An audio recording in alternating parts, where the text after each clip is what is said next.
मैं हूँ अलका यादव। जी हाँ, आप सब लोग बिल्कुल ठीक समझे। एक बार फिर से हाजिर हूँ आप सबके लिए एक और कहानी लेकर। और आज की कहानी का नाम है हमेशा सीखते रहें। एक बार की बात है, एक बार एक आदमी था और वो बहुत ही सुंदर पेंटिंग बनाया करता था। लेकिन वो क्या करता था कि वो हर रोज एक पेंटिंग बनाता और उसको अगले दिन बाजार में बेचकर आ जाया करता था। उसको हर रोज अपनी एक पेंटिंग के बदले में 500 रुपए मिला करते थे। धीरे धीरे वक्त बीतने लगा। उसके बाद उसको लगा कि मेरी उम्र होने लग रही है, मेरा अब कुछ ही समय बचा है, तो क्यों ना मैं अपनी इस कला को अपने बेटे को देकर चला जाऊं। तो एक दिन उसने अपने बेटे को बुलाया और उसको बताया कि मैं अपनी कला तुम्हें देना चाहता हूँ, मैं पेंटिंग सिखाना चाहता हूँ। बेटा भी बड़ा खुश हुआ। उसने भी अपने पिता के साथ बैठकर पेंटिंग बनाना शुरू कर दी और कुछ ही दिनों में उसने झट से पेंटिंग बहुत ही सुंदर बनाना सीख लिया और उसने एक बड़ी अच्छी सी पेंटिंग तैयार की और वो उसको बाजार में बेचने गया। लेकिन जैसे ही वो बाजार से वापस आया, वो बहुत ही दुखी, उदास और परेशान वापस आया। उसके पिता के पूछने पर उस बच्चे ने बताया कि उसकी पेंटिंग केवल और केवल 100 रुपए में ही बिकी है। लेकिन पिता ने कहा कोई परेशानी की बात नहीं है, मैं थोड़ा सा तुम्हें और सिखाऊंगा। उसके बाद अगले दिन से उन्होंने थोड़ा सा आपस में उसको और सिखाना शुरू किया। अब बच्चे ने अपनी दूसरी पेंटिंग बनाकर तैयार कर ली और उसको बाजार में बेचने गया। बाजार में बेचकर वो फिर से वापस आया तो फिर से दुखी और परेशान था। पिता ने पूछा तो उसने बताया कि आज मेरी पेंटिंग 200 रुपए में बिकी है। तो उसके पिता ने कहा कि पेंटिंग तो अच्छी बनी थी, मुझे लगता है तुम्हें इसको बेचना ही नहीं आया। चलो आज मैं तुम्हें कुछ ऐसे गुण सिखाता हूँ जिससे तुम इसको किस तरह से बेचो, मार्केट में जाके, बाजार में जाके किस तरह से इसको बेचा जाए, ये मैं गुण तुम्हें सिखाता हूँ। उसके पिता ने उसको ये सारे गुण सिखा दिए। इसके बाद उस बच्चे ने धीरे धीरे एक और पेंटिंग शुरू कर ली। इसके बाद जैसे ही तीसरी पेंटिंग उसने बना ली, उसको बाजार में बेचने गया तो आज उसको उस पेंटिंग के 500 रुपए मिले थे। वो बच्चा घर वापस आया। आज भी वो खुश भी नहीं था, दुखी भी नहीं था। पिता ने पूछा कि आज क्या हुआ है।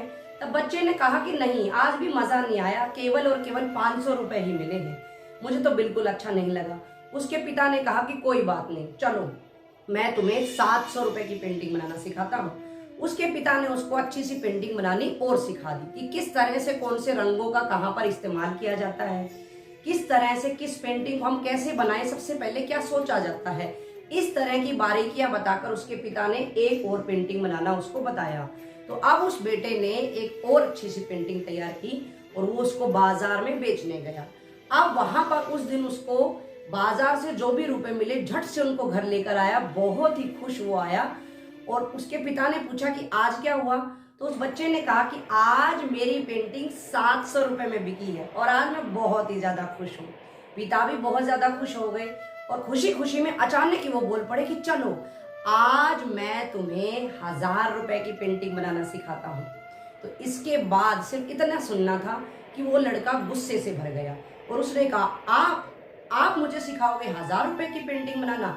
आप तो पूरे जीवन भर केवल और केवल 500 रुपए ही लेकर आए हो हर पेंटिंग के, आप मुझे 1000 रुपए की क्या पेंटिंग बनाना सिखाओगे? मैं आज आपसे ज्यादा की पेंटिंग बेचकर आया हूँ। सिर्फ इतना सुनना था कि पिता को क्रोध नहीं आया, बल्कि वो मुस्कुराने लगे और उन्होंने कहा कि चलो मैं तुम्हें पुरानी बात बताता हूँ।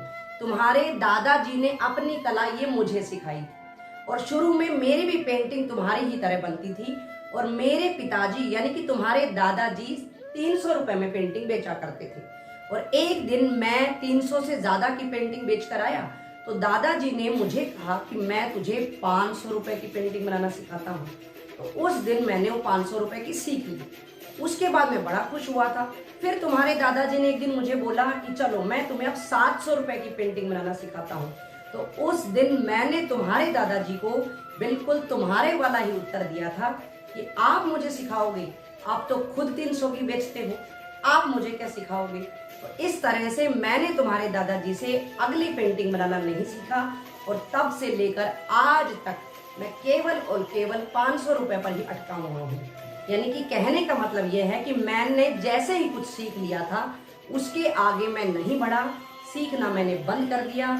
उसी तरह का व्यवहार अब तुम कर रहे हो। 700 रुपए पर ही अगर तुम रुक गए, मुझसे या अपने आप से आगे नहीं सीखा, तो जीवन भर 700 रुपए की ही पेंटिंग बेचते रहोगे, जिस तरह से मैं मेरे पूरे जीवन भर 500 रुपए की प्रिंटिंग बेचता रहा।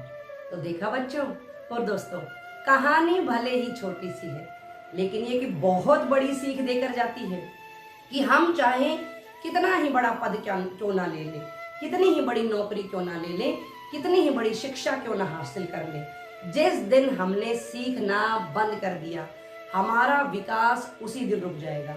अगर आप लोग चाहते हो कि आप सबकी प्रोग्रेस हो, विकास हो, तो आप सबको सिर्फ और सिर्फ एक कार्य करना है कि जीवन में भले ही आप कहीं पहुंच जाएं, सीखना नहीं छोड़ना है। और एक बात मैं यहाँ बच्चों को विशेषकर कहना चाहूंगी कि हर जनरेशन के बच्चे अपने पेरेंट्स को, अपने बड़ों को पुराना मानते रहते हैं और उनको ये लगता जाता है कि इनको कुछ नहीं आता है, हमको सब आता है। ऐसा कभी ना सोचें। उनको भले ही ज्यादा उन्होंने एजुकेशन हासिल ना की हो, भले ही ज्यादा बड़ा पद ना लिया हो, लेकिन उन्होंने जीवन जिया है। उन्होंने जीवन भर जो सीखा है वही वो आपको दे रहे हैं। तो आप उनसे जरूर लें। याद रखें कि हर व्यक्ति में कुछ ना कुछ गुण अवश्य होता है, तो उसकी कमियों की तरफ ध्यान ना दें। हर व्यक्ति से कुछ ना कुछ जरूर सीखते रहें, हमेशा सीखते रहें। जीवन में कभी भी सीखना नहीं छोड़े। जिस दिन सीखना बंद कर दिया, हम वहीं रुक जाएंगे। तो इस आशा के साथ कि आप और मैं इस दुनिया से अच्छी अच्छी चीजें हर वक्त सीखते रहेंगे, चाहे हमारी कोई उम्र होगी, कोई ओहदा होगा, कैसी ही हमने शिक्षा हासिल कर ली होगी। तो इसी आशा के साथ आप सब सीखते रहें, खुश रहें, सुरक्षित रहें। फिर मिलेंगे। नमस्कार।